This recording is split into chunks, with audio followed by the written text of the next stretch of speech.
မင်္ဂလာပါတက်ကျူမကြိုဆိုပါရယ်ပျော်ရွှင်ချမ်းမြေ့တဲ့နေ့ရက်လေးဖြစ်ပါစေဒီနေ့ဖက်ပြမယ့်အကြောင်းအရာလေးက The Power of Habit အလေးကျင့်ကောင်းတို့ရဲ့စွမ်းပကားဖြစ်ပါရယ်ဒီစာကနေဘာကြိုးကျေးဇူးတွေရှာနိုင်မလဲတင်လို့ခြင်းနဲ့လေးကျင့်ကောင်းတွေကိုမွေးမြူနိုင်မယ်မကောင်းတဲ့အကျင့်ဆိုးတွေကိုလည်းဖျောက်ဖျက်နိုင်မယ်ဥပမာတင်ဆုံးဖြတ်လိုက်တဲ့ဆိုပါစို့ဆက်လီလုံးဝဖြတ်မယ်ဒါမှမဟုတ်အသိစားမှုမစားတော့ဘူးပေါ့ရက်တဲ့ဘက်အနေငယ်တွင်မှာအရာအလုံးအဆင်ပြေနေတယ်ကိုယ့်ကိုဂုံယူမိမှာပါပဲဒါပေမဲ့ဒီနေ့မှာတော့စားကျင်တောက်ချင်စီဟာရုတ်တရက်ပေါ်လာတယ်တင်တရီမချားမိခင်မှာပဲအကျင့်ဟောင်းစီကိုပြန်ရောက်သွားတော့တယ်ဒီလိုမျိုးကြုံမှုပါသလားကြုံမှုတွေဆိုရင်တော့အလေးကျင့်နေတဲ့စွမ်းအားကိုတင်သိပြီးသားဖြစ်မှာပါဒါဆိုအလေးကျင့်နေတဲ့စွမ်းအားကဘယ်ကလာတာလဲဒီအချင်းချုပ်မှာဖက်ပြမယ်အတိုင်းပဲအလေးကျင့်နေဟာလူအုံနောက်နဲ့စိတ်ထဲမှာနေဆိုင်စွာအမြင့်တွင်နေပါ ರಿ ပြီးတော့ကျမတို့ရဲ့ဘဝကိုနီးမျိုးစုံနဲ့လွှမ်းမိုးထားပါ ರಿ အလေးကျင့်တွေကဘဝကိုပို့လွေကူစေပါ ರಿ တကားတိုင်းကိုဘလို့ဖွင့်ရမယ်ဆိုတာအမြဲစဉ်းစားနေရမယ်ဆိုရင်စဉ်းစားကြည့်ပါဦးဒါပေမဲ့အလေးကျင့်တွေကပြဿနာတွေဖြစ်စေနိုင်တယ်ဘဝတွေတောင်ပျက်စီးစေနိုင်တယ်ကံကောင်းတာကအလေးကျင့်တွေဘလို့အလုပ်လုပ်လဲဆိုတာနားလည်ခြင်းအပြင်သူတို့ရဲ့စွမ်းအားကိုကျော်လွှားနိုင်မှာပါဒါကြောင့်လေးကျင့်တွေရဲ့ကဘာတွေကိုဝင်ရောက်လိုက်ကြရအောင်ဒီအချင်းချုပ်မှာအလေးကျင့်ဖြစ်ပေါ်လာပုံရဲ့အခြေခံအကြောင်းရင်းကိုလေ့လာရမှာပါဘာကြောင့်မျှော်လင့်ချက်ရှိရတာလဲမာရှယ်မဲလိုအချို့မှုကိုမစားဘဲစိတ်ထိန်နေတာကအလေးကျင့်ကြောင်းဘာတွေပြောနေသလဲLATTE နီလန်းဆိုတာဘာလဲဆိုတာတွေကိုပါလေ့လာရမှာဖြစ်ပါတယ်အလေးကျင့်ဆိုတာအားစိုက်ထုတ်เสียမလို့ပဲဖြစ်တဲ့တန်တရားလေးပတ်မှုလေးတွေပါအချက်ပြမှုလှုပ်ဆောင်မှုစူးလက်ဆိုတဲ့စင်နေနဲ့ဖွဲ့စည်းထားတာပါ1990ခုနှစ်တွေတုန်းက MIT ကသူတေသီတစုဟာအုံနောက်ထဲမှာအလေးကျင့်တွေဘယ်လိုစားဖြစ်တယ်လဲဆိုတာလေ့လာခဲ့ကြပါတယ်သူတို့ကကြက်တွေနဲ့စမ်းသပ်ခဲ့ကြတယ်ကြက်တွေကတီပုံတရံဝင်းကဘာရဲ့အစုံမှာထားထားတဲ့ချောကလက်တစ်ဖက်ကိုရှားမှာဖြစ်ပါတယ်အထူးကိရိယာတွေသုံးပြီးသူတေသီတွေဟာကြက်တွေချောကလက်ကိုရှာနေချိန်မှာသူတို့ရဲ့အုံနောက်လှုပ်ရှားမှုကိုစောင့်ကြည့်ခဲ့ကြတယ်ကြက်တွေကိုဝင်းကဘာတွေပထမဆုံးချိန်ထည့်လိုက်တဲ့အခါအုံနောက်လှုပ်ရှားမှုကတီးတသားမြင့်တက်လာပါတယ်ချောကလက်နဲ့ရှားတာနဲ့ရှာဖွေမှုစတင်มาတော့တယ်ဒါပေမဲ့သူတေသီတွေဟာဒီစမ်းသပ်မှုကိုထက်ခါလုပ်တဲ့အခါစိတ်ဝင်စားစရာတစ်ခုသတိထားမိလာတယ်ကြက်တရားချောကလက်ဘယ်မှာရှိလဲဘလို့သွားမလဲဆိုတာမှတ်မိသွားတဲ့အခါသူတို့ရဲ့အုံနောက်လှုပ်ရှားမှုကကျဆင်းသွားပါတယ်ဥပမာတက်တဲ့သွားဘဲဘက်ကွေစသည်ဖြင့်ပေါ့ဒီလိုလှုပ်ဆောင်ချက်အဆင့်ဆင့်ကိုအလိုအလျောက်လှုပ်ဆောင်တဲ့လှုပ်ရိုးလှုပ်စဉ်ဖြင့်ပြောင်းလဲခြင်းကိုချန်ကင်းလို့ခေါ်ပါတယ်ဒါအလေးကျင့်အလုံးစတင်ဖြစ်ပေါ်ရာမူလာပါပဲစင်ကဲပြောင်းလဲမှုသဘောတရားအရဒီဖြစ်စဉ်ရဲ့ခန်းကဏ္ဍကအရေးကြီးပါတယ်အုံနောက်ကိုစွမ်းအင်ချွေတာစေပြီးနေ့စဉ်လုပ်ငန်းဆောင်သားတွေကိုထိရောက်စွာလှုပ်ဆောင်စေနိုင်လို့ပါဒါကြောင့်အစပိုင်းမှာအာယုံစိုက်ပြီးလုပ်ရမယ့်ကိစ္စရပ်တွေဟာနောက်ဆုံးမှာအားမဆိုင်ရတဲ့အလေးကျင့်တစ်ခုဖြစ်လာပါတယ်ဥပမာဝင်းကဘာတွေကချောကလက်ရှာတာဒါမှမဟုတ်ကားကိုနောက်ဆုတ်ပြီးတော့မောင်းထွက်တာမျိုးပေါ့ဒုတက္ကသိုလ်ကသူတေသီတူရဲ့2006ခုနှစ်စာရင်းအရကျမတို့ရဲ့နေ့စဉ်ပြုမှု40ရာခိုင်နှုန်းလောက်ဟာအလေးကျင့်တွေပါပဲရှေးဘူရာအပြင်အလေးကျင့်တစ်ခုစီကိုအပိုင်း3ပိုင်းပါတဲ့တန်တရားအဖြစ်ခွဲခြမ်းစိတ်ဖြာနိုင်ပါတယ်ပထမအဆင့်ကပြင်ပကအချက်ပြမှုတစ်ခုကိုသင်ခန်းစားမိတာပါဥပမာသင်ရဲ့နှိုးဆက်မိရတာမျိုးပေါ့ဒီအချက်ပြမှုဟာသင်အုံနောက်ရဲ့လှုပ်ရှားမှုကိုမြင့်တက်စေပါတယ်ဘာကြောင့်လဲဆိုတော့အုံနောက်ကဒီအခြေအနေအတွက်ဘေးအလေးချင်းကတင့်တော်မလေးဆိုတာကိုဆုံးဖြတ်နေလို့ပါနောက်တစ်ခုကတော့လှုပ်ဆောင်မှု routine မှာဒါကတော့ဒီအချက်ပြမှုကိုကြုံတဲ့အခါသင်လုံးလေးရှိတဲ့ပြုမှုကိုဆိုလိုတာပါသင်ဟာရေချိုးခန်းထဲဝင်ပြီးတော့သွားတိုက်ပါတော့တယ်အဲ့ချိန်မှာသင်အုံနောက်ကအလိုလျောက်စနစ်နဲ့အလိုလုပ်နေသလိုပါပဲနောက်ဆုံးမှာတော့သင်ဟာဆုလက် reward ကိုရရှိပါတယ်အောင်မြင်သွားတယ်ဆိုတဲ့ခံစားချက်မျိုးပေါ့ဒီဥမာဆိုရင်တော့သင်ပါစက်ထဲမှာပူရှိန်ပြီးတော့လန်းဆန်းသွားတဲ့ခံစားမှုမျိုးပါဒီအောင်မြင်သွားတာကိုသင်အုံနောက်ကမှတ်သားလိုက်တဲ့အခါအုံနောက်လှူရှားမှုကနောက်တစ်ချိန်ထပ်မြင့်တက်လာပါတယ်ဒီလိုနဲ့အချက်ပြမှုနဲ့လှုပ်ဆောင်မှုကြားကဆက်သွယ်မှုကိုပို့ပြီးတော့ခိုင်မာသွားစေပါတယ်အလေးကျင့်တွေဟာမယုံနိုင်လောက်အောင်ခံနိုင်ရရှိကြပါတယ်အချို့ဖြစ်ရတဲ့မှာဆိုရင်အုံနောက်ကိုပြင်းထန်စွာ ထိခိုက်ထားတဲ့သူတွေတောင်သူတို့ရဲ့အကျင့်ဟောင်းတွေကိုဆက်လုပ်နေနိုင်ကြပါတယ်။အုံနောက်ရှောင်ရှော့ကအင်ဆက်ဖလိုက်တွေကြောင့်အုံနောက်ကိုပြင်းထန်စွာထိခိုက်ထားတဲ့ယူဂျင်ဆိုတဲ့လူတစ်ယောက်ရဲ့အကြောင်းကိုကြည့်ပါ။သူ့ကိုအေကန်ကနေမိဖို့ကြောင့်ကိုသွားတဲ့တကားကိုလက်ညှိုးထိုးပြခိုင်းတဲ့အခါသူမလုံနိုင်ခဲ့ပါဘူး။ဒါပေမဲ့ဘိုက်ဆိုင်ရင်ဘာလို့မလဲလို့မေးလိုက်တဲ့အခါမှာတော့သူဟာမိဖို့ကြောင့်တွေကိုတန်တန်မက်မက်ရှောက်သွားပြီးဗီဒီယိုတွေကနေမြေပဲပလင်းတစ်လုံးကိုယူလိုက်ပါတယ်။ယူချင်းဒီလိုလုံနိုင်တာကအလေးအကျင့်တွေကိုသင်ယူထိမ့်သိမ့်တဲ့လုပ်ငန်းစဉ်ဟာအုံနောက်ရဲ့အတွင်ပိုင်းဘေးဆယ်ကန်ဂလီယာဆိုတဲ့အာယုံကျော်ဖွဲ့စည်းပုံငယ်လေးထဲမှာဖြစ်ပေါ်လိုပါပြီ။အုံနောက်ရဲ့ချားစိတ်ပိုင်းတွေပျက်စီးသွားရင်တောင်ဘေးဆယ်ကန်ဂလီယာကတော့ပုံမှန်တိုင်းလုပ်လို့နိုင်ပါတယ်။ကံမကောင်းစွာပဲအဲ့လိုခန္ဓာရည်ရှိတဲ့သဘောတရားကြောင့်ဆက်လက်တောက်တာမျိုးမကောင်းတဲ့အကျင့်တစ်ခုကိုအောင်မြင်စွာဖျက်လိုက်နိုင်ရင်တောင်မှအကျင့်ဟောင်းစီပြန်ရောက်သွားနိုင်တဲ့အန္တရာယ်ကအမြဲရှိနေမှာပါအကျင့်တွေဆွဲမြရခြင်းရဲ့အကြောင်းရင်းကတောင်းတစိတ်ကြောင့်ပါပဲဒီအချိန်တွေကိုမြင်အောင်ကြည့်ပါတနေ့လုံးနေ့လယ်တိုင်းလိုအလောက်ကပြန်လာရင်ကော်ဖီဆိုင်ကချိုဤတဲ့ချောကလက်ကူကီဝေးစားခဲ့တယ်တနေ့ကုန်ပင်ပန်းထားတဲ့တွေ့ကိုယ့်ကိုစူးချတာပါဒါပေမဲ့ကံမကောင်းစွာပဲတငယ်ချင်းတွေတောင်တတိပေးလာတဲ့အထိဝိတက်လာတယ်ဒါကြောင့်ဒီအကျင့်ကိုဖျောက်ဖို့ဆုံးဖြတ်လိုက်တယ်ဒါပေမဲ့ဆိုင်ရှိရဖြစ်သွားတဲ့အခါဘာမှမစားဘဲနေရတဲ့ပထမဆုံးနေ့လေခင်မှာဘလို့ခံစားရမလဲဖြစ်နိုင်တာကနောက်ဆုံးတစ်ခါပါပဲဆိုပြီးကိုကီတစ်ခုထက်စားမိမှာပါဒါမှမဟုတ်အိမ်ပြန်ရောက်တဲ့အခါစိတ်ညစ်နေမှာပါအကျင့်စိုးတစ်ခုကိုဖျောက်ရခက်တာကအဲ့အကျင့်ရဲ့အဆုံးမှရမယ်စုလက်ကိုတောင်းတတဲ့စိတ်ကြောင့်ပါဒီဖြစ်စဉ်ကို1990ပြည့်လွန်နှစ်တွေတုန်းကလေ့လာခဲ့ကြပါတယ်အာယုံကျော်သိပ္ပံပညာရှင်ဟူရမ်ရှုဖ်ကသူတည်တနာလုပ်ခဲ့တာပါသူကဂျူလီယိုလို့ခေါ်တဲ့မက်ကာကမြောက်တကောင်ရဲ့အုံနောက်ကိုလေ့လာနေခဲ့တယ်ဂျူလီယိုဟာအလုပ်မျိုးမျိုးလုပ်တတ်အောင်သိယူနေသေးပါစံတမုတ်တစ်ခုမှာဂျူလီယိုကိုဖန်သားပြင်ရှေ့မှာထိုင်ခိုင်းထားတယ်ဖန်သားပြင်ပေါ်မှာအရှောင်းနေပေါ်လာရင်လက်ကင်တန်းကိုဆွဲရမှာဖြစ်တယ်ဆွဲလိုက်တဲ့အခါနှကမ်းမုံကိုပိုက်ကနေတစ်ဆင့်ဘလက်ဘယ်ရီဖြော်ရည်တစ်ဆက်ကြာလာမယ်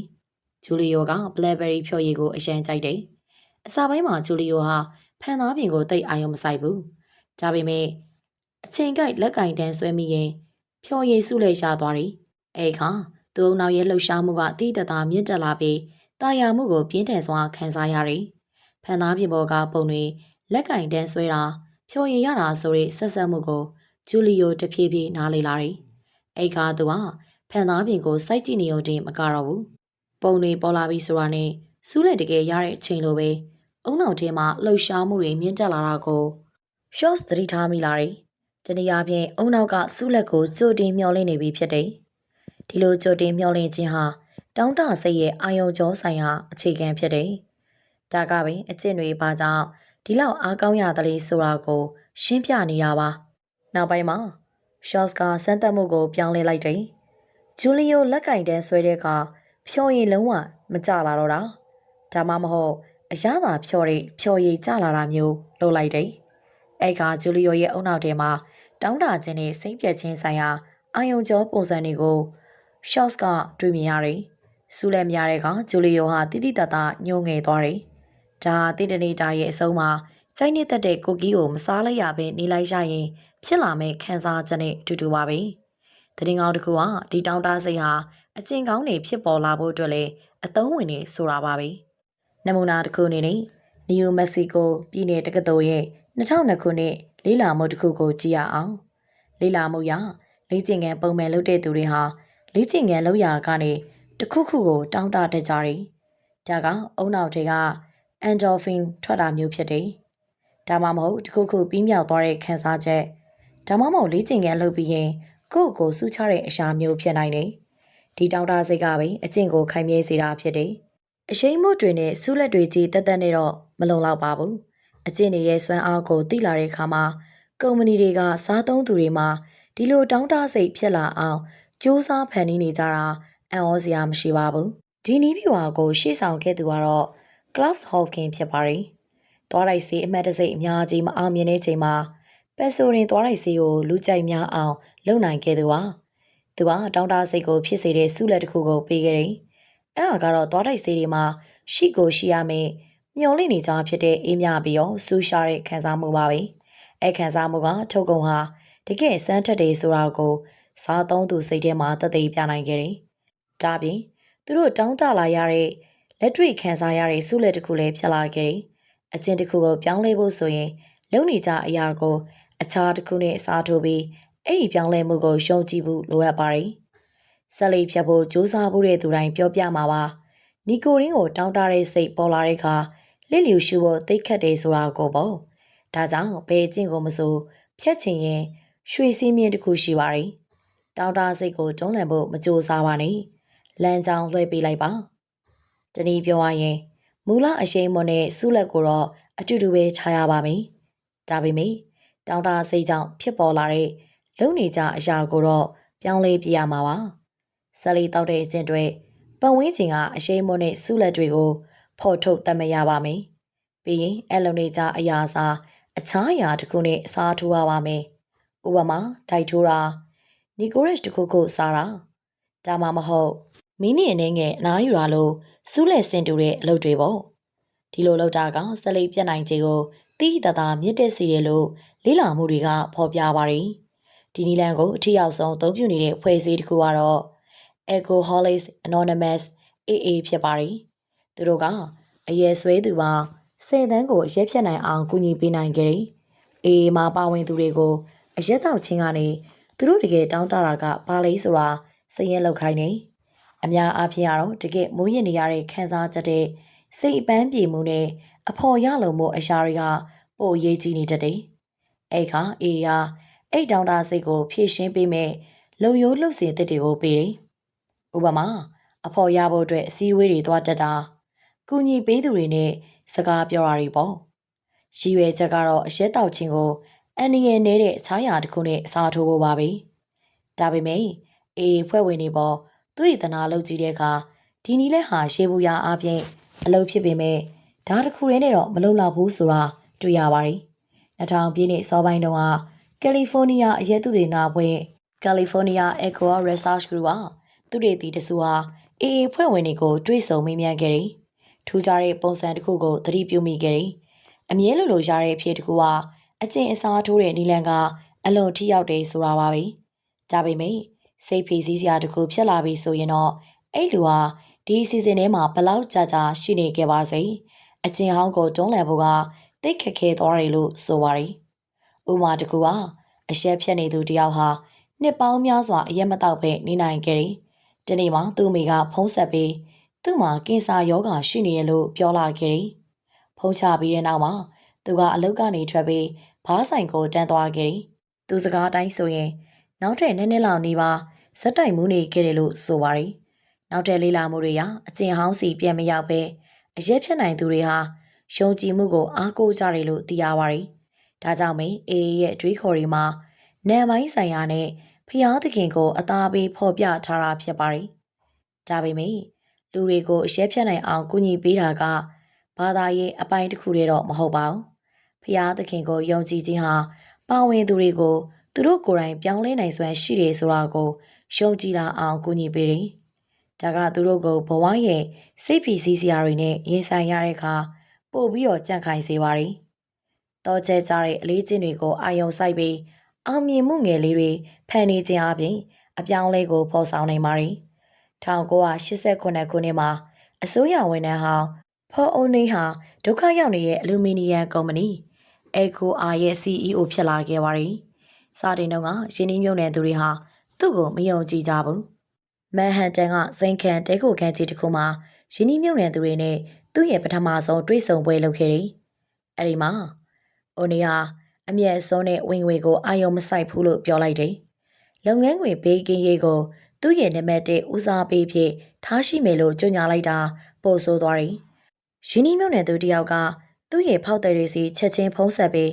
ဘုံဖွဲကခေါင်းမကောင်းတဲ့ဟီပီတယောက်ကိုတာဝန်ပေးလိုက်ပြီးသူဟာကုမ္ပဏီကိုဖျက်ဆီးတော့မှာပဲလို့ပြောခဲ့တယ်။အိုနီကစိတ်ဝင်စားတဲ့ရင်းနှီးမြှုပ်နှံသူတွေကိုသူ့ရဲ့ကြောင်းပြချက်ကိုရှင်းပြဖို့ကြိုးစားခဲ့တယ်။EcoRမှာထိခိုက်ဒဏ်ရာရမှုနှုန်းလျှော့ချဖို့အတွက်စကားနဲ့ပြောရုံနဲ့မရဘူးလို့သူကဆိုတယ်။ CEO အများစုဟာ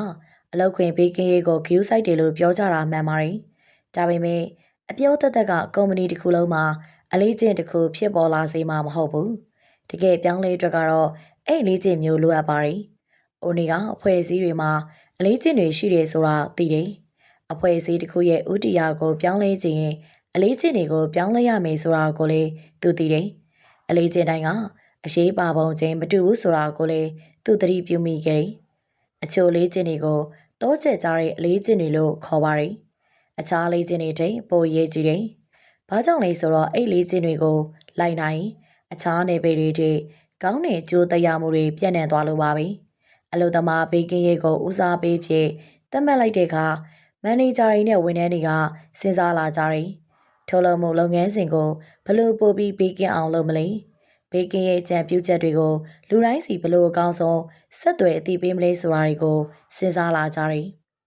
နောက်ဆုံးရလက်ကတော့အလွန်စနေကြပြီးအကျိုးမြင်များတဲ့ထုတ်လုပ်ရေးဖွဲ့စည်းဖြစ်လာခဲ့တယ်ရင်းနှီးမြှုပ်နှံသူတွေရဲ့အစောပိုင်းတန်တရားတွေရှိပေမဲ့အိုနီရဲ့ချင်းကပ်ပုံကကြီးမားတဲ့အောင်မြင်မှုရှာခဲ့တယ်။2000ပြည့်နှစ်မှာအိုနီနားယူချိန်မှာတော့အကိုအားရဲ့နှစ်စဉ်အသက်တင်ဝင်ငွေဟာ9ဆအထိတိုးလာခဲ့တယ်။တောကျကြတဲ့အလေးချင်းတွေဟာလူတဦးချင်းစီကိုလည်းပြောင်းလဲဖို့ကူညီပေးနိုင်ပါတယ်။ဥပမာအနေနဲ့သူတွေသနာတွေရဆရာဝန်တွေအဝလုံးတဲ့သူတွေကိုဘဝပုံစံတစ်ခုပြောင်းလဲဖို့တိုက်တွန်းရခက်တယ်လို့ဆိုပါတယ်။ဒါပေမဲ့လူနာတွေကအဓိကကြားတဲ့အလေးချင်းတစ်ခုကိုပဲအာယုံစိုက်တဲ့အခါအခြားကောင်းတဲ့အလေးချင်းတွေပါအလိုလိုဖြစ်ပေါ်လာတတ်တယ်။ဥပမာအားဖြင့်နေ့စဉ်စားသောက်မှုတွေကိုစိတ်ဆက်ဆက်မှတ်တမ်းတင်တဲ့အကျင့်မျိုးပေါ့။တောကျကြတဲ့အလေးချင်းတွေဟာအောင်မြင်မှုငယ်လေးတွေဖန်တီးပေးခြင်းအပြင်အလိုလိုတယ်။ဆိုလိုတာကရရှိဖို့လွယ်ကူတဲ့အစောပိုင်းအောင်မြင်မှုတွေပေါ့။တောကျကြတဲ့အလေးချင်းတစ်ခုကိုမွေးမြူလိုက်ခြင်းဟာဘဝရဲ့အခြားကဏ္ဍတွေမှာလည်းတိုးတက်မှုတွေဖြစ်နိုင်တယ်လို့ယုံကြည်လာစေတယ်။အဲကနေတစဉ်ကောင်းမွန်တဲ့အပြောင်းလဲတွေစက်တိုက်ဖြစ်ပေါ်လာစေနိုင်ပါတယ်။စိတ်ဆွမ်းအားဟာအရေးကြီးဆုံးတောချက်ကြတဲ့အလေးအကျင့်တစ်ခုဖြစ်ပါတယ်။1960ပြည့်နှစ်လွန်နေမှာစတန်ဖို့ကသူတေသီတွေဟာနောက်မှအလွန်ကြော်ကြားလာမဲ့လိလာမှုတစ်ခုကိုပြုလုပ်ခဲ့ပါတယ်။လေးနေ၍ကလေးအုပ်စုကြီးတစ်ခုကိုအခန်းတစ်ခန်းထဲကိုတယောက်ချင်းစီခေါ်သွင်းခဲ့တယ်။အခန်းထဲမှာစပွဲတစ်လုံးရှိပြီးအပေါ်မှာမက်ရှ်မဲလိုမုံတစ်လုံးတင်ထားတယ်။သူတွေဒီကလေးတယောက်ချင်းစီကိုရွေးချယ်ခွင့်ပေးတယ်။အခုချက်ချင်းမက်ရှ်မဲလိုကိုစားမလား။ဒါမှမဟုတ်မိနစ်နည်းငယ်စောင့်ပြီးတော့နှလုံးစားမလားဆိုတာကိုရွေးခိုင်းတာပါ။ပြီးတော့သူတွေဒီအခန်းထဲကနေ15မိနစ်ကြာထွက်သွားခဲ့တယ်။သူတွေဒီမရှိတဲ့ချိန်မှာကလေးတွေရဲ့30ရာခိုင်နှုန်းလောက်ကမက်ရှ်မဲလိုကိုမစားဘဲစောင့်နိုင်ခဲ့ကြတယ်။ဒါပေမဲ့စိတ်ဝင်စားစရာကောင်းတဲ့အပိုင်းကတော့နှစ်တွေအကြာမှဖြစ်ပါတယ်။သူတွေတွေကအဲလေးလာမှုမှာပါဝင်ခဲ့တဲ့သူတွေကိုပြန်လည်ရှာဖွေခဲ့တယ်။အခုလူကြီးတွေဖြစ်နေကြပြီဖြစ်တဲ့သူတို့ထဲမှာစိတ်ဆွမ်းအားအကောင်းဆုံးပြပြီး15မိနစ်အပြည့်စောင့်ခဲ့တဲ့သူတွေဟာကျောင်းမှာအဆင့်ကောင်းဆုံးတွေရှာခဲ့ကြတယ်။ဒါပြင်ပြင်းများအပြင်လူချစ်လူခင်များပြီးမိုးရေစီဆွဲနိုင်ခြင်းလေးနေပါတာကိုတွေ့ရတယ်။စိတ်ဆွမ်းအားဆိုတာဘဝရဲ့ခြားကဏ္ဍတွေမှာပါအသုံးချနိုင်တဲ့တောချက်ကြတဲ့အလေးချင်းတစ်ခုဖြစ်ပုံရပါတယ်။မကြသေးမီကလေးလာမှုတွေမှာလည်းအလားတူရလက်တွေကိုတွေ့ကြရတယ်။ဥပမာအားဖြင့်2005ခုနှစ်ကရှစ်တန်းကျောင်းသားတွေပေါ်ပြုလုပ်ခဲ့တဲ့လေးလာမှုတစ်ခုမှာစိတ်ဆွမ်းအားမြင့်မာတဲ့ကျောင်းသားတွေဟာပြင်းပြအားဖြင့်အဆင့်ပိုကောင်းကြတယ်။ပြီးတော့အရွေးချယ်အကန်ကျောင်းကောင်းတွေမှာတက်ရောက်နိုင်ခြေပိုများတာကိုတွေ့ကြရပါတယ်။ဒါကြောင့်စိတ်ဆွမ်းအားဟာဘဝအတွက်အဓိကကြတဲ့အလေးအကျင့်တစ်ခုပါပဲ။ဒါပေမဲ့အားစားပို့လို့ဖို့ကြိုးစားဖို့ရင်သတိထားမိမှာပါ။စိတ်ဆွမ်းအားဆိုတာအမြဲတမ်းတသက်မှတ်တည်းရှိမနေပါဘူး။အချို့နေ့တွေမှာအားစားရုံသွားရတာလွယ်ကူပေမဲ့အချို့နေ့တွေမှာတော့ဆိုဖာပေါ်ကနေထားဖို့တောင်မှမလွယ်ကူပါဘူး။ဒါကဘာကြောင့်မှလဲ။တကယ်တော့စိတ်ဆွမ်းအားဟာစက်သားတစ်ခုလိုပါပဲ။သူလည်းပင်ပန်းတတ်ပါတယ်။အလုံးမှာစိတ်ရှုပ်စရာကောင်းတဲ့စရင်စရာ spreadsheet တစ်ခုကိုအာယုံစိုက်လုပ်လိုက်ရရင်အိမ်ပြန်ရောက်တဲ့အခါမှာတင်မှာစိတ်ဆွမ်းအားလုံးဝကျန်တော့မှာမဟုတ်ပါဘူး။ဒါပေမဲ့ဒီဥမာကတိတက်ပေါ်ပါတယ်။စိတ်ပိုင်းဖြတ်မှုလိုအပ်တဲ့လေ့ကျင့်တွေကိုလှုပ်ဆောင်ခြင်းအပြင်စိတ်ဆွမ်းအားကိုတကယ်ပဲအားကောင်းလာအောင်လုပ်နိုင်ပါတယ်။ဥပမာအနေနဲ့တင်းကျပ်တဲ့စားသောက်ပုံစံကိုလိုက်နာတာမျိုးပေါ့။ဒါကိုစိတ်ဆွမ်းအားလေ့ကျင့်ခန်းလို့တောင်းခေါ်နိုင်ပါတယ်။အခြားချက်တွေကလည်းတင်းရဲ့စိတ်ဆွမ်းအားကိုတရားမှုရှိနိုင်ပါတယ်။ဥပမာအနေနဲ့ Starbucks ကုမ္ပဏီဟာတွေးရှိခဲ့တာတခုရှိပါတယ်။သူတို့ရဲ့ဝန်ထမ်းအားလုံးဟာနေအများစုမှာဘလို့ပဲခံစားနေရပါစေပြုံးပြုံးရွှင်ရွှင်နေနိုင်တဲ့စိတ်ဆွမ်းအားရှိကြပါတယ်။ဒါပေမဲ့ အခြေအနေတွေဖိအားများလာတဲ့အခါမှာတော့သူတို့ဟာစိတ်မထိန်နိုင်တော့ပါဘူးဥပမာအားဖြင့်ဖောက်တဲ့တယောက်က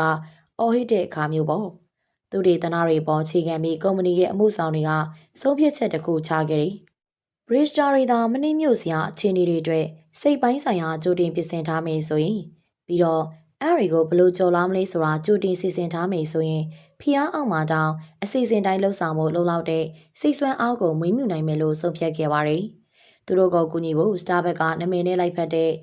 LATTE နီလန်ကိုတီထွင်ခဲ့တယ်။ဒီနီလန်ကဖျားများတဲ့ချိန်မှာလှုပ်ဆောင်ရမယ့်စစ်တွေကိုဖော်ပြထားတယ်။ဖောက်တဲ့ပြောတာကိုနားထောင်ခြင်းသူတို့ရဲ့တိုင်ကြားမှုကိုသိမဲ့ပြုခြင်းအရေးယူဆောင်ရွက်ခြင်းဖောက်တဲ့ကိုကျေးဇူးတင်ခြင်းနဲ့နောက်ဆုံးမှာတော့ပြဿနာဘာကြောင့်ဖြစ်ရလဲဆိုတာရှင်းပြခြင်းတို့ဖြစ်ပါတယ်။ဒီနီလန်ကိုအကြိမ်ကြိမ်လေ့လာခြင်းအပြင် Starbucks Barista တွေဟာဖိအားများတဲ့အခြေအနေပေါ်ပေါက်လာရင်ဘာလို့ရမလဲဆိုတာကိုအတိအကျသိရှိလာပြီးစိတ်အေးထားနိုင်ကြပါတယ်။အခြားလေ့လာမှုတွေဟာကိုယ်ပိုင်ဆုံးဖြတ်ခွင့်မရှိခြင်းကလည်းစိတ်ဆန်းအားကိုစိုးဝါးစွာထိခိုက်စေတယ်လို့ဆိုပါတယ်။လူတွေဟာကိုယ်သဘောဆန္ဒရမဟုတ်ပဲအမိန်ပေးခံရလို့တခုခုကိုလုပ်ရတဲ့အခါသူတို့ရဲ့စိတ်ဆွမ်းအားကြွက်သားဟာပုံမမြင်မြန်ပင်ပန်းနှွမ်းတွေသွားတတ်ပါတယ်။အဖွဲ့အစည်းတင်းကအလေးကျင့်နေဟာအန္တရာယ်များနိုင်ပါတယ်။သို့ပေမဲ့အရေးပေါ်ခြေနေတရက်က၎င်းတို့ကိုပြောင်းလဲပေးနိုင်ပါတယ်။1989ခုနှစ်နိုဝင်ဘာလကလန်ဒန်မြို့က King Cross ဘူရာယုံမှာဖြစ်ပျက်ခဲ့တာပါ။ခီးတဲ့တူဟာလက်မဲ့စစ်ဆေးသူတအုပ်စီကိုချင်းကပ်လာခဲ့တယ်။သူကဆက်လီကားနီမှာစက်ကူစားတစမီးလောင်နေတာကိုတွေ့ရလို့ပြောပြခဲ့တယ်။ဒါပေမဲ့လက်မဲ့စစ်သူဟာကိုယ်တိုင်သွားမကြည့်ခဲ့ပါဘူး။မိသက်ဌာနကိုလည်းအသိမပေးခဲ့ပါဘူး။သူ့အလုပ်နေရာကိုပုံမှန်တိုင်းပြန်သွားခဲ့တယ်။ဒါဟာသူ့တာဝန်မဟုတ်ဘူးလို့ထင်ခဲ့တာကြောင့်ပါ။အဲ့လိုဖြစ်ရတာထူးဆန်းနေတော့မဟုတ်ပါဘူး။လန်ဒန်မြေအောက်ရထားမှာတာဝန်တွေကိုရှင်းရှင်းလင်းလင်းခွဲဝေထားပါတယ်။ဝန်ထမ်းတွေကကိုယ်ဌာနပေါင်းအတွင်းမှာပဲရှိနေတဲ့အလေးချင်းရှိခဲ့ကြတယ်။ဆယ်စုနှစ်တွေအတွင်းအထက်အောက်အဆင့်ဆင့်အုပ်ချုပ်တဲ့စနစ်ပေါ်ပေါက်လာခဲ့တယ်။အရာရှိအားလုံးလိုကလည်းကိုယ့်ရဲ့လုတ်ပိုင်ခွင့်ကိုအလွန်အမင်းကာကွယ်လေးရှိကြတယ်။လန်ဒန်မြေအောက်ရထားကဝန်ထမ်း2000နီးပါးဟာတဦးရဲ့နေပေကိုအခြားတဦးကမကျူးကျော်ရဘူးဆိုတာကိုကောင်းကောင်းသိကြတယ်။အတွင်သဘောအပြင်အဖွဲ့အစည်းများစုဟာဒီလိုပုံစံဖြစ်နေတတ်ပါတယ်။လူတွေဟာရှာတူးအာဏာနဲ့အခွင့်အရေးတွေအတွက်အချင်းချင်းတိုက်ခိုက်ကြတဲ့စစ်မြေပြင်လိုပါပဲ။ဒါကြောင့်ငိမ့်ချမ်းရေးထိမ့်သိမ့်ဖို့ကိုကိစ္စကိုလုပ်တဲ့အလေးကျင့်မျိုးကိုကျင့်သုံးမွေးမြူကြတယ်။လက်မဲ့စစ်သူကသူ့အလုပ်ကိုပုံမှန်ပြန်လုပ်တည်ချိန်မှာပဲလက်မဲ့ရောင်းတဲ့ခန်းမတွေကိုမီးလုံးကြီးပောက်ကွဲဝင်ရောက်လာခဲ့တယ်။ဒါပေမဲ့ဒီမှာရှိတဲ့ဘသူကမှမင်းငိမ့်သက်တဲ့ရှေ့ပန်းစနစ်ကိုဘလို့သုံးရမယ်မသိခဲ့ကြပါဘူး။မိသက်စေဘူးတွေကိုလည်းသုံးဖို့ခွင့်ပြုချက်မရှိခဲ့ကြဘူး။ဘူတာယုံကဝန်ထမ်းများပြားတာဝန်မရှိဘဲအချိန်ဆွဲနေခဲ့ကြတယ်။နောက်ဆုံးမှာတော့ကေဆေးရေးတပ်ဖွဲ့တွေခေါ်ယူခဲ့ရတယ်။သူတို့ရဲ့ပြောချက်အရခီးသည်တွေဟာအလွန်ပြင်းထန်စွာမီးလောင်ခံထားရပြီးထိလိုက်တာနဲ့အရေးပြားတွေကွာကြကုန်တယ်လို့ဆိုပါတယ်။အဆုံးသတ်မှာတော့လူ31ယောက်အသက်ဆုံးရှုံးခဲ့ရပါတယ်။ဒီဖြစ်ရဆိုရဲ့အဓိကချုပ်ရင်းချက်ကတာဝန်ခွဲဝေမှုစနစ်ရှုပ်ထွေးနေခြင်းပါပဲ။ခီးသည်တွေရဲ့ဘေးကင်းရေးတွင်ခြုံငုံတာဝန်ယူမဲ့ဝန်ထမ်းတဦးသို့မဟုတ်ဌာနတစ်ခုခုမှတိတိကျကျမရှိခဲ့တာပါ။ဒါပေမဲ့ဒီလိုဖြစ်ရဆိုတွေမှာတောင်အကောင်းဘက်ကမြင်နိုင်တဲ့အချက်ရှိတတ်ပါတယ်။အရေးပေါ်ခြင်းနေဆိုတဲ့ခန်းစားချက်ဟာအဖွဲ့အစည်းရဲ့အလေးချင်းကိုပြုပြင်ပြောင်းလဲဖို့ထူးခြားတဲ့အခွင့်အရေးတစ်ရပ်ပေးစွမ်းနိုင်ပါတယ်။ဒါကြောင့်မိခေါင်းဆောင်ကောင်းတွေဟာအရေးပေါ်ခြင်းနေဆိုတဲ့ခန်းစားချက်ကိုတမေတကာဖန်တီးတတ်ကြတယ်။တခါတလေပိုဆိုးအောင်တောင်မှလုပ်တတ်ကြပါတယ်။ King Cross ဘူရာယုံမီးလောင်မှုကိုစုံစမ်းစစ်ဆေးရမှာအထူးစုံစမ်းရေးမှူးဂျန်မော်ဖန်နေကအသက်ကင်နိုင်မဲ့ပြောင်းလဲများစွာကိုနှစ်ပေါင်းများစွာတွေကအဆိုပြုခဲ့တာကိုတွေ့ရှိခဲ့ရတယ်။ဒါပေမဲ့ဘယ်ရာတစ်ခုမှအကောင့်ထဲမပေါ်ခဲ့ပါဘူး။ဖန်နေရဲ့ကြံပြုချက်တွေကိုဝန်ထမ်းတွေကခုခံကန့်ကွက်တဲ့အခါသူကစုံစမ်းစစ်ဆေးမှုတစ်ခုလုံးကိုမီဒီယာတွေအလုံးမင်းစိတ်ဝင်စားအောင်ဖန်တီးခဲ့တယ်။ဒီလိုအချက်တဲ့အခြေအနေကိုဖန်တီးလိုက်တာကြောင့်သူလိုချင်တဲ့ပြောင်းလဲတွေကိုအကောင့်ထဲပေါ်နိုင်ခဲ့တယ်။ယနေ့ကမှတော့ဘူရာယုံတိုင်းမှာမန်နေဂျာတဦးစီရှိနေပြီးသူတို့ရဲ့အဓိကတာဝန်ကခီးသည်ရဲ့ဘေးကင်းလုံခြုံရေးပဲဖြစ်ပါတယ်။ကုမ္ပဏီတွေကသူတို့ရဲ့ဈေးကွက်ရှာဖွေရေးမားကတ်တင်းတွေမှာလူတွေရဲ့အလေးကျင့်တွေကိုအသုံးချကြပါတယ်။တင်းရက်ွက်တွေကစူပါမားကတ်တစ်ခုတွေကိုဝင်သွားတယ်လို့စဉ်းစားကြည့်ပါ။ဒီပထမဆုံးဘာကိုတွေးမလဲ။ဖြစ်နိုင်တာကလက်ဆက်တဲ့တစ်သီးဝလံနဲ့ဟင်းသီးရွက်တွေကိုစိမ့်စိမ့်ဆူဆူနဲ့စီးထားတာကိုတွေ့ရမှာပါ။ခဏလောက်စဉ်းစားကြည့်ရင်ဒါဟာတိတ်တိတ်ပဲမရှိပါဘူး။တစ်သီးနဲ့ဟင်းသီးရက်တွေကပြော့ပြီး ဈေးဝယ်လဲတွေကအခြားပစ္စည်းတွေကြောင့်အလွယ်တကူပျက်စီးနိုင်ပါတယ်။ဒါကြောင့်သူတို့ကငွေရှင်းကောင်တာတွေနားမှာထားတင်ပါတယ်။ဒါပေမဲ့ဈေးကွက်ရှာဖွေရေးသမားတွေကအစိုးကြီးတွေကတည်ထားတဲ့အချက်တစ်ခုရှိပါတယ်။ကျမတို့ကဈေးဝယ်တာကိုလက်ဆက်ပြီးကျမရေးနဲ့ညီညွတ်တဲ့ပစ္စည်းတွေနဲ့စတင်ဖြည့်တင်းမယ်ဆိုရင်ဈေးဆက်ဝယ်နေရင်နဲ့တရေစာမုံတွေကုတ်ကီးတွေလိုကျမရေးနဲ့မညီညွတ်တဲ့ပစ္စည်းတွေကိုပို့ပြီးဝယ်ယူဖို့အလားအလာများတွေဆိုတာပါပဲ။ဒါကတော့အတော်လေးသိတာထင်ရှားတယ်လို့ထင်ရနိုင်ပါတယ်။ဒါပေမဲ့လက်လီရောင်းချသူတွေဟာဝယ်သူတွေရဲ့ဈေးဝယ်ခြင်းကိုလွှမ်းမိုးဖို့အတွက်ဒီထက်ပိုပြီးတော့ပါနေတဲ့နီးလန်းတွေကိုရှာဖွေတွေ့ရှိထားပါတယ်။ဥပမာအနေနဲ့အန်ဩစရာအချက်တစ်ခုကတော့လူအများစုဟာစတိုးဆိုင်တစ်ဆိုင်တွေကိုဝင်တဲ့အခါမှာအလိုလျောက်ညာဘက်ကိုခွေကြလေရှိပါတယ်။ဒါကြောင့်လက်လီရောင်းချသူတွေဟာသူတို့ရဲ့မျက်စုံများဆုံးထုတ်ကုန်တွေကိုဝင်ပေါက်ရဲ့ညာဘက်မှာထားလေရှိကြပါတယ်။ဒီနီလန်းတွေကဘလောက်ပဲပါနဲ့ပါစေအားနည်းချက်ကြီးတစ်ခုတော့ရှိပါတယ်။အဲ့ဒါကတော့လူတိုင်းအတွက်ပုံသင်နည်းတစ်ခုဖြစ်နေပြီးဝယ်သူတဦးချင်းစီရဲ့မတူညီတဲ့ဈေးဝယ်ပြုမှုတွေကိုထည့်သွင်းစဉ်းစားထားခြင်းမရှိတာပါပဲ။ဒါပေမဲ့လွန်ခဲ့တဲ့10စုနှစ်အနည်းငယ်အတွင်းမှာပုံမခင်မိလာတဲ့နည်းပညာနဲ့ဒေတာစုဆောင်းမှုတွေကြောင့်ဖောက်သည်တွေကိုအံ့ဩလောက်အောင်တိကျစွာပြစ်မှတ်ထားနိုင်လာခဲ့ပါတယ်။ဒီလှုပ်ဆောင်မှုမှာတကယ့်ကိုကြမ်းကျင်သူတွေကတအူကတော့အမေရိကန်လက်လီရောင်းဆိုင်တာဂက်ပါသူတို့ကနှစ်စဉ်ဈေးဝယ်သူတန်ပေါင်းများစွာကိုဝန်ဆောင်မှုပေးပြီးသူတို့စီကနေဒေတာထရာဘိုင်များစွာကိုစုဆောင်းထားပါတယ်။2000ပြည့်နှစ်စောပိုင်းတွေမှာကုမ္ပဏီဟာသူတို့ရဲ့ဒေတာစွမ်းအားပြေဝကိုသုံးပြီးအမြတ်ဆုံးအများဆုံးလို့လူသိများတဲ့လူဦးရေအုပ်စုတစုကိုပြစ်မှတ်ထားဖို့ဆုံးဖြတ်ခဲ့ပါတယ်။အဲ့ဒါကတော့ကလေးမိဘအသစ်တွေပါ။ဒါပေမဲ့ပြိုင်မက်တွေတဲ့ခြေတလန်းတာအောင်တားကက်ကကလေးမိဘအသစ်တွေကိုဈေးကက်ရှာဖွေရေးလှုပ်ယုံတဲ့ပို့လုပ်ချင်ခဲ့ပါတယ်။သူတို့ကကလေးမမွေးခင်ကိုဝင်ဆောင်မိခင်လောင်းတွေကိုဆွဲဆောင်ချင်ခဲ့တာပါ။ဒီလိုလုပ်နိုင်မှုတွေသူတို့ဟာကိုဝင်ဆောင်မျိုးသမီးတွေရဲ့ဈေးဝယ်လေးခြင်းတွေကိုခံမှန်းဖို့ကြိုးစားခဲ့ကြတယ်။နောက်ဆုံးမှာတော့တာဂက်ရဲ့စမ်းစစ်ချက်ကအလွန်ထိရောက်ခဲ့ပါတယ်။သူမိသားစုကိုခြေနေအကြောင်းမပြောပြရသေးတဲ့ကိုဝင်ဆောင်စိတ်ကြိုတဲ့မိန်းကလေးတယောက်စီကိုတောင်ဈေးကရှာဖွေရေးပစ္စည်းတွေပို့ခဲ့တယ်။တာဂက်ကသူ့စီကိုကလေးပစ္စည်းနဲ့ပတ်သက်တဲ့ကူပွန်တွေပို့ပေးခဲ့တာကြောင့်သူ့ဘရာဒေသခံတာဂက်မန်နေဂျာစီကိုဒေါသတကြီးသွားတွေ့ခဲ့တယ်။သူကထက်တန်းចောင်းသူလေးပဲရှိသေးရဲ့။ခမ ्या တို့ကသူ့ကိုကိုဝင်ရှိအောင်မြှောက်ပေးနေတာလားလို့သူကမိကုံးထုတ်ခဲ့တယ်။အမှန်တရားပေါ်တဲ့ခါမှာတော့ရှက်ရပြီးတောင်းပန်ရသူကအဖေဖြစ်သူပြန်ဖြစ်သွားခဲ့ရတယ်။ဒါပေမဲ့တာဂက်ကလူတွေဟာသူတို့ကိုချောင်းမြောင်စောင့်ကြည့်နေတာကိုမကြိုက်ဘူးဆိုတာကိုမကြခင်မှာပဲနားလေသဘောပေါက်လာခဲ့တယ်။သူတို့ရဲ့ကလေးကူပွန်တွေအလုပ်ဖြစ်ဖို့အတွက်မျက်ရည်ဆက်နဲ့ဝိုင်ဖန်ခွက်တွေလိုမျိုးမသက်ဆိုင်တဲ့ကန့်လန့်ချက်တွေကြားထဲမှာဒီကူပွန်တွေကိုလိမ္မာပါးနဲ့စာထည့်သွင်းထားတဲ့နီလန်ကိုရှာတွေ့ခဲ့တယ်။ဆိုလိုတာကဒီကန့်လန့်ချက်တွေဟာလူတိုင်းရှားနေကြ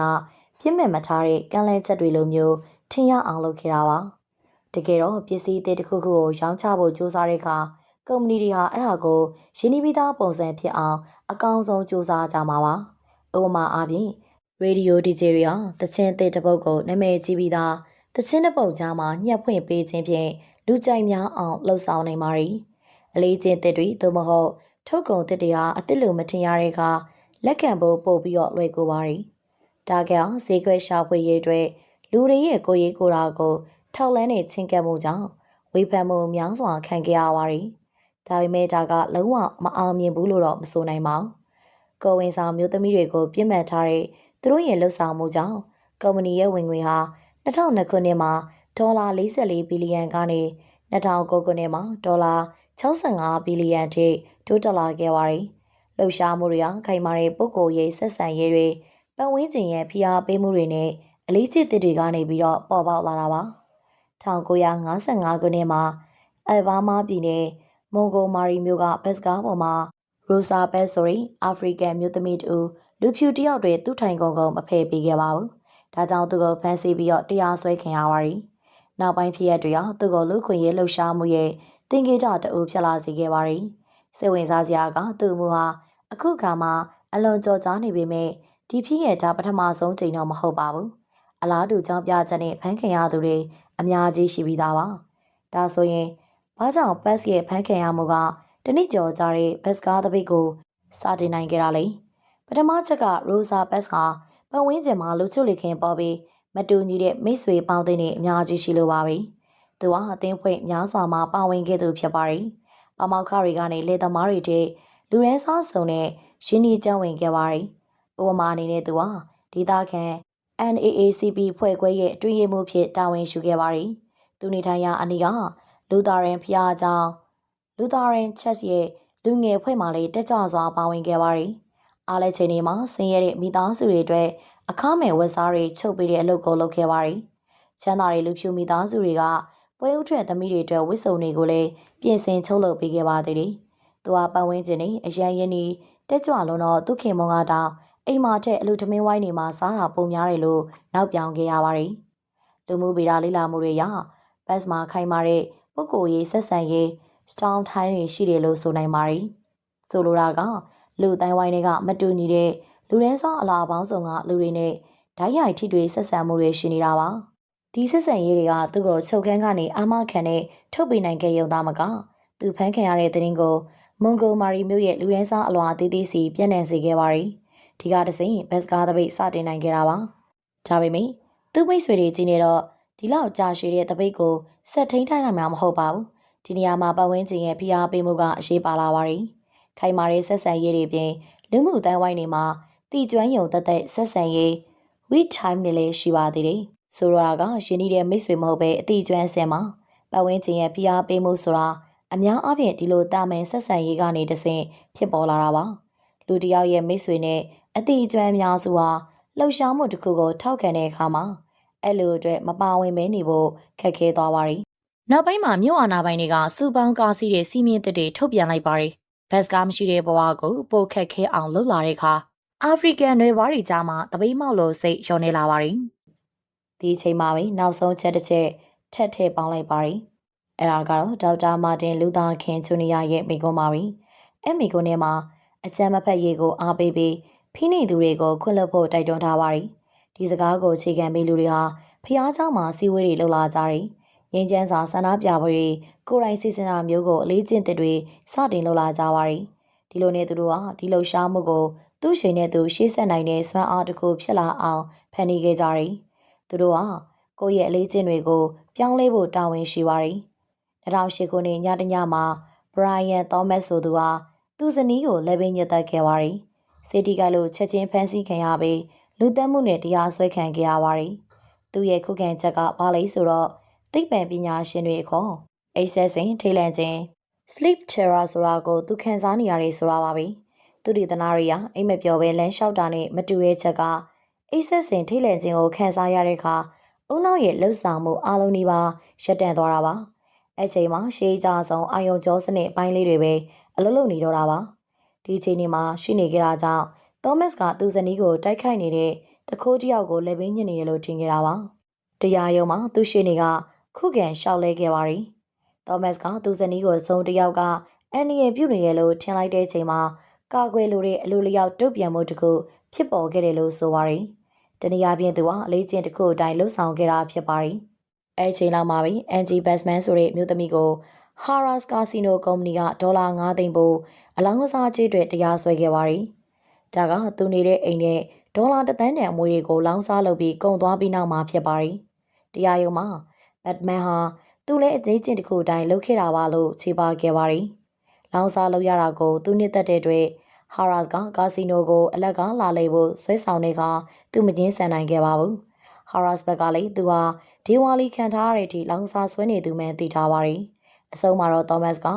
ပြစ်မှလွတ်မြောက်ခဲ့ပြီးတရားသူကြီးပါဝင်လူအများကသူ့ပေါ်အလွန်တနာကျင်နာခဲ့ကြပါတယ်။ဘတ်မန်ကအမှုရှုံးနေခဲ့ပြီးတော့လူအများရဲ့အပြစ်တင်ရှုတ်ချခြင်းကိုခံခဲ့ရပါတယ်။သောမတ်ရောဘတ်မန်မှာဒါကျွန်တော်ကျမလုပ်တာမဟုတ်ဘူး။ကျွန်တော်ကျမရဲ့အလေးကျင့်နေကြမှာလို့ရုပ်တိရှိရှိပြောနိုင်ပါတယ်။ဒါဆိုဘာကြောင့်တယောက်ကပဲအပြစ်ကနေလွတ်မြောက်ခဲ့တာလဲ။ရှင်းပါတယ်။ကျမတို့ဟာကိုယ့်ရဲ့အန္တရာယ်ရှိတဲ့လေးကျင့်တစ်ခုရှိမှန်းသိသွားပြီဆိုရင်အဲ့ဒါကိုပြုပြင်ပြောင်းလဲဖို့တာဝန်ရှိလာလို့ပါပဲ။သောမတ်ကသူ့အိမ်နေတော့တစုံတစ်ယောက်ကိုထိခိုက်စေလိမ့်မယ်လို့မသိခဲ့ပါဘူး။ဘတ်မန်ကတော့သူ့မှာလောင်စာဆွဲနေတဲ့အချင်းရှိမှန်းသိပါတယ်။ပြီးတော့သူ့စီကိုလောင်စာကုမ္ပဏီကဆက်သွယ်လို့မရအောင်တားမြစ်ပေးတဲ့အစီအစဉ်တစ်ခုမှပါဝင်ပြီးဟာရာစ်ရဲ့ကန့်လန့်မှုတွေကိုရှောင်လွှဲနိုင်ခဲ့ပါတယ်။နောက်ဆုံးနေ့ချုပ်မျာ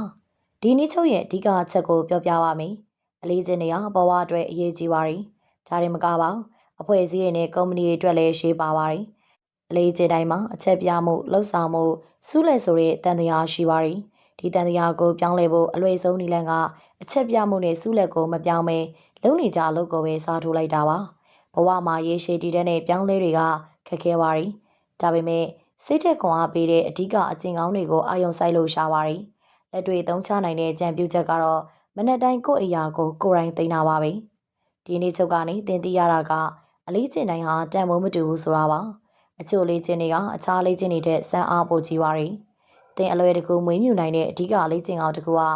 နေတိုင်းကိုအိယာသိမ့်ပြီးစတင်တာပါ။သူတွေတနာတွေရဒီလေးကျင့်ဟာစိတ်ကျမ်းမာရေးကိုကောင်းစေသလိုလုပ်ငန်းစွမ်းဆောင်ရည်ကိုပါတိုးတက်စေရလို့ဆိုပါတယ်။ဒီတန်စာအုပ်အတွက်ကတော့ဒီလောက်ပါပဲ။နာတော်တာဆင်ပေးတဲ့အတွက်ကျေးဇူးတင်ပါတယ်။တက်ကျူရဲ့နောက်တန်စာအုပ်တွေမှာပြန်ဆောင်ကြပါစို့။